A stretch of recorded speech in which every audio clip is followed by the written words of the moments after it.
సాగునీళ్ళ సౌకర్యం ఎక్కడి నుంచి వస్తుంది? పార్వతీపురం పట్టణంలోని చర్చి వీధిలో నడుస్తున్న అన్నా క్యాంటీన్ నిరుపేదలకు అండగా నిలుస్తుంది. కేవలం 5 రూపాయలకే నాణ్యమైన భోజనం అందిస్తూ కూలీలు, దూర ప్రాంతాల నుంచి వచ్చే ప్రజలకు వరప్రసాదంగా మారింది. పరిశుభ్రతకు ప్రాధాన్యమిస్తూ ఇడ్లీ, ఉప్మా, అన్నం, కూరలతో రోజు వేల మందికి సేవలు అందిస్తున్నారు. ఇక ప్రభుత్వ నిబంధనలతో పాటు దాతల సహకారంతో ఈ క్యాంటీన్ విజయవంతంగా కొనసాగుతుంది. టోకెన్ విధానం ద్వారా క్రమబద్ధంగా భోజనం అందిస్తుండటంతో ఎలాంటి గందరగోళం లేకుండా నిర్వహణ సాగుతుంది. అధికారులు తరచూ తనిఖీలు చేస్తూ నాణ్యతను పర్యవేక్షిస్తున్నారు. ఇది పేదలకు నిజమైన దేవుడిచ్చిన వరమని లబ్ధిదారులు సంతోషం వ్యక్తం చేస్తున్నారు.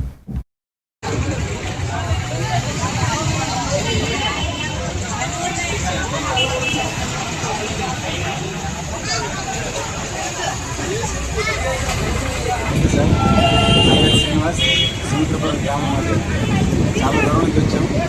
ఇక్కడ 5 రూపాయలకి అన్నం దొరకడం మా అదృష్టం.